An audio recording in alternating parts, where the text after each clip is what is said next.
भूख बड़ा प्रबल है। तो आज वही 7 दिन भगवान 7 दिन दीति के लिए पहाड़ के समान हो गया। तो एक दिन माता दीति अपने पति के पास गई। ध्यान से सुनते जाओ, किसके पास? कश्यप के पास। और कौन सा समय है? संध्या का समय है। संध्या माने सूर्यास्त का समय, दिन डूबता हक बेरक बात है। उस समय कश्यप महादेव की पूजा कर रहे हैं। उसी समय उसकी धर्म पत्नी दीति आ गई और कहे, प्राणनाथ मुझे पुत्र की इच्छा है प्राणनाथ। कश्यप कहे, देवी 1 साल पूरा होने में अब बस 7 दिन शेष है। तुम 7 दिन और महादेव की पूजा करो तो तुम्हें एक पुत्र की प्राप्ति होगी। और हे देवी, ये संध्या का समय है और शास्त्रों में कहा गया है, सायं काले च संप्राप्ते चतुष्कर्म च वर्जे। संध्या के समय 4 काम नहीं करना चाहिए। आप लोग भी सुनते जाओ, दिन डूबता हक मेरा। 4 कार्य नहीं करना चाहिए। पहला काम यहां शास्त्रों में कहना है, पहला काम है भोजन। जरा संध्या के समय, सूर्यास्त के समय कुछ खाना नहीं चाहिए। क्यों नहीं खाना चाहिए?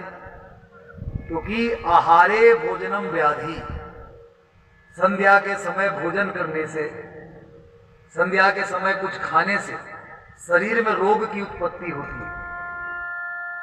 तो पहला काम, संध्या के समय कुछ खाना नहीं चाहिए। याज्ञवल्क्य की स्मृति में स्वयं याज्ञवल्क्य महाराज बता रहे हैं। दूसरा, संध्या के समय सोना नहीं चाहिए। सूर्यास्त के समय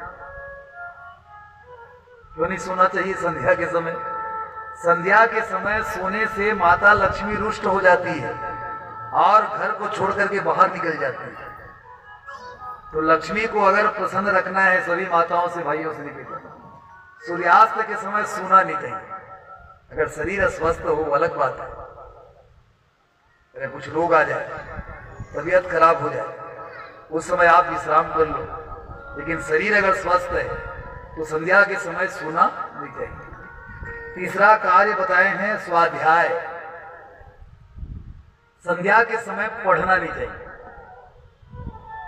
रामायण पढ़ लो, गीता पढ़ लो, भागवत पढ़ लो, धार्मिक ग्रंथ पढ़ लो, लेकिन इसके अलावा कोई उपन्यास, कोई कहानी का किताब, पेपर नहीं पढ़ना चाहिए। क्यों?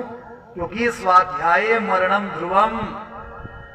संध्या के समय सोने से आयु क्षीण होती है, आयु का नाश होता है।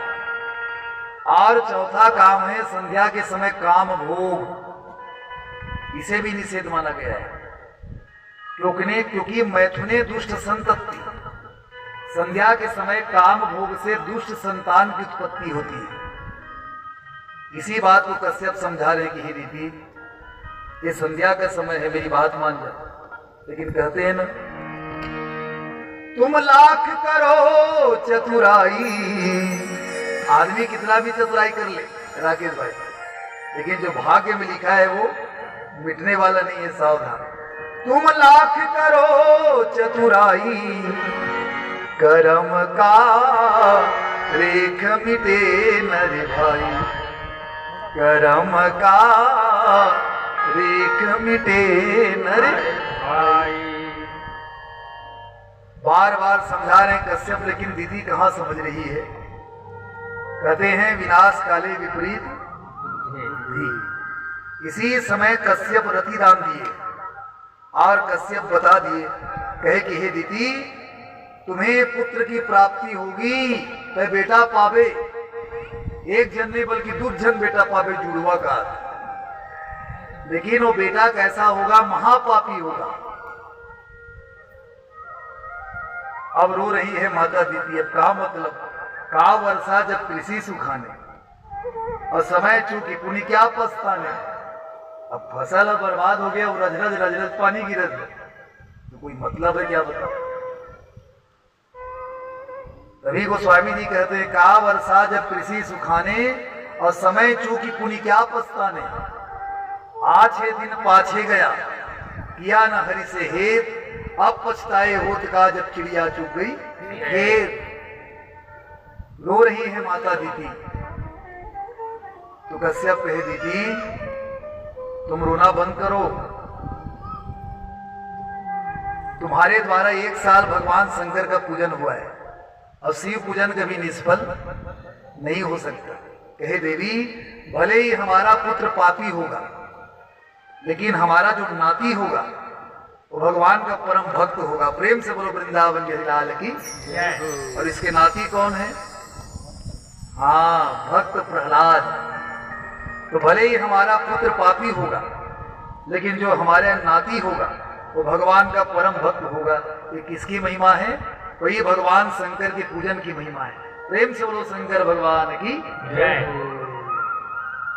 तो राम जी से बेटा पाना है, श्रवण कुमार के समान बेटा पाना है तो महादेव की पूजा घर में होनी चाहिए।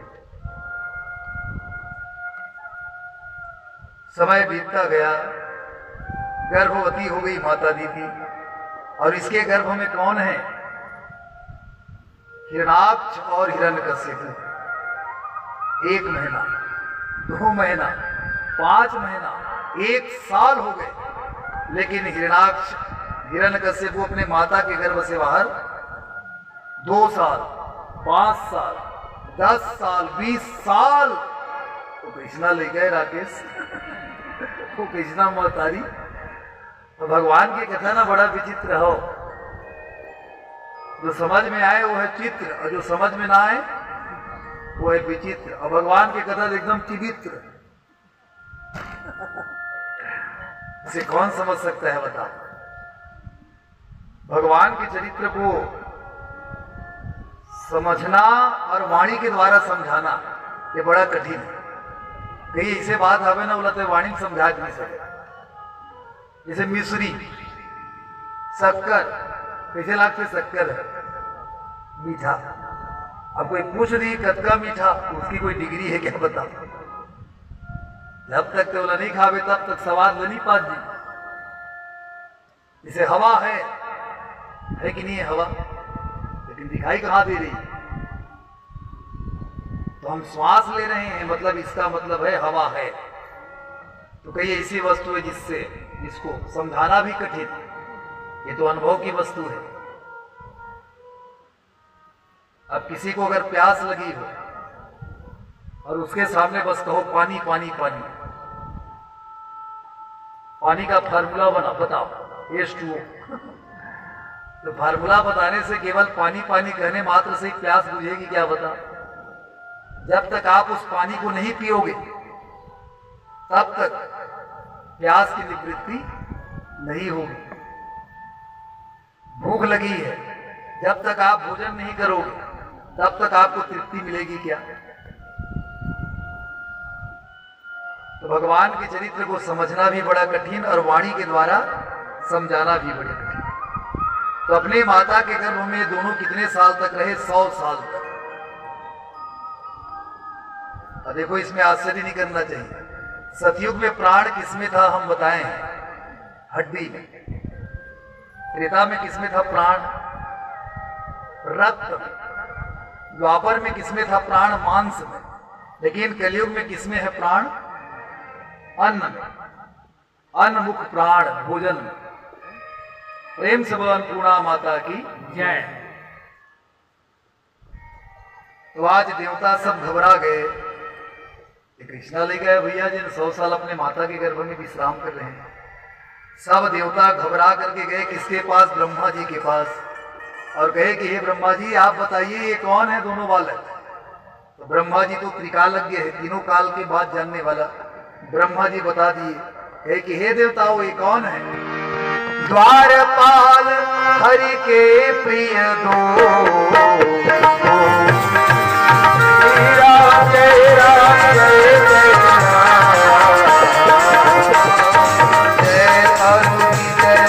जान सब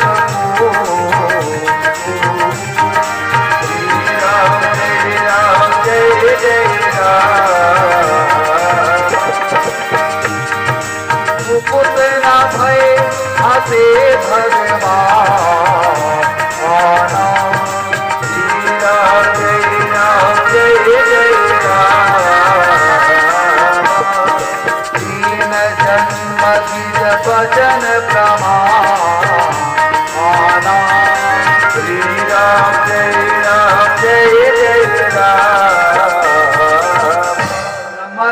बता दिए कि हे देवताओं, जो दीति के गर्भ में बालक है विश्राम कर रहे हैं, वो कोई साधारण बालक नहीं है, उसे साधारण मत समझो। वो कौन है? द्वारपाल। द्वारपाल? किसके द्वारपाल महाराज? हरि के प्रिय दो। अच्छा, और नाम क्या है महाराज? जय अरु विजय जान सबको। वो भगवान के द्वारपाल है देवताओं। एक का नाम है जय और एक का नाम है विजय, और वही इनके गर्भ में विश्राम कर रहे हैं। तो देवता हाथ जोड़ करके कहे, महाराज इतने बड़े भगवान के सेवक द्वारपाल कैसे राक्षस बन गए भाई? तो कहते हैं, भैया विप्र श्राप पे दोनों भाई, और तामस असुर देह तन पाई। ब्राह्मणों के श्राप के कारण ये 3 जन्म तक क्या बन गए? राक्षस। ये कथा रामचरितमानस में विस्तार से है, लेकिन हम थोड़ा भूमिका बना रहे हैं। एक बार सनक सनंदन सनातन सनत कुमार कहाँ गए भगवान के दर्शन करने के लिए? वैकुंठ।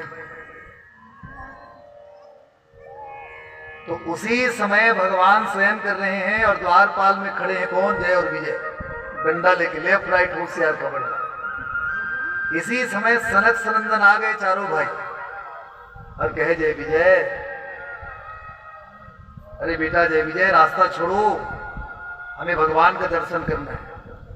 जय विजय कहे, नहीं पंडित जी, अरे भगवान विश्राम कर रहे हैं, थोड़ी देर के बाद आइए आप। सनक सनंदन कहे, बेटा सबके लिए निमंत्रण की आवश्यकता होती है, लेकिन ब्राह्मणों के लिए निमंत्रण की आवश्यकता नहीं होती। अगर किसी घर में अगर आप चले जाओ तो पूछ दी क्यों आए हो, क्या काम है। लेकिन घर में अगर कोई ब्राह्मण देवता आ जाए तो हम पूछते हैं क्या क्यों आए हो पंडित जी, बल्कि क्या कहते हैं, आइए पंडित जी स्वागत है स्वागत है। क्योंकि ब्राह्मणों के लिए निमंत्रण की आवश्यकता नहीं होती। भागवत की कथा कह रही है। तो बेटा हम लोग ब्राह्मण हैं और हमें आज भगवान का दर्शन करना है, चलो हट जाओ। नहीं पंडित जी, भगवान अभी सो रहे हैं, तो आप बाद में आइए। 3 बार टोक दिए। हाँ, तो सनक सनंदन क्रोधित हो गए, कहे, अरे जय विजय, तुम लोग भगवान के दर्शन में 3 बार टोके, तो जाओ तुम लोग 3 जन्म तक राक्षस हो जाओ, यही मेरा श्राप है, श्राप है, श्राप है।